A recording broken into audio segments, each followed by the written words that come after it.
సినీ నటి శ్రీరెడ్డి మీద కర్నూలులో ఈరోజు కేసు నమోదైంది. టీడీపీ అధికార ప్రతినిధి రాజు యాదవ్ ఇచ్చినటువంటి కంప్లైంట్ మేరకు ఎఫ్ఐఆర్ కూడా నమోదు చేశారు.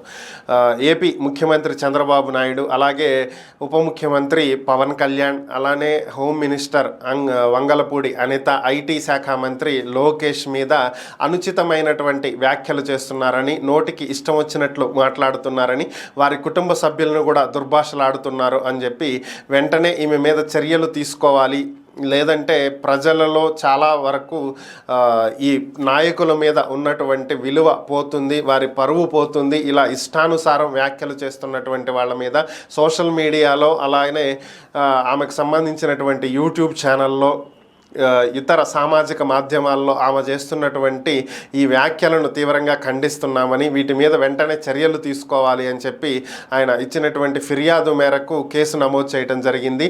ఆమెను అరెస్టు చేస్తారనేటువంటి వార్తలు కూడా వినిపిస్తున్నాయి. ఈ నేపథ్యంలోనే వైసీపీకి చెందినటువంటి పలువురు నేతలు స్పందించడం జరిగింది. శ్రీరెడ్డి మాయమాటల్లో పడి కొంతమంది వైసీపీకి చెందినటువంటి నాయకులు ఆమెను సపోర్ట్ చేస్తూ వచ్చారని, ఈరోజు ఆమె వల్లే జగన్ పరువు, వైఎస్ఆర్ కాంగ్రెస్ పార్టీ పరువు దిగజారేటువంటి పరిస్థితి ఏర్పడిందని, ఆమె చేసేటువంటి వ్యాఖ్యలకు పార్టీకి ఎటువంటి సంబంధం ఉండదని, ఆమె వల్ల పార్టీ చాలా నష్టపోతుందని, ఆమెను పార్టీ నుంచి బయటకు పంపాలని చెప్పి, ఆమె సపోర్ట్ పార్టీకి ఏమాత్రం అవసరం లేదు అని చెప్పి కొంతమంది వ్యాఖ్యలు చేస్తున్నటువంటి పరిస్థితి.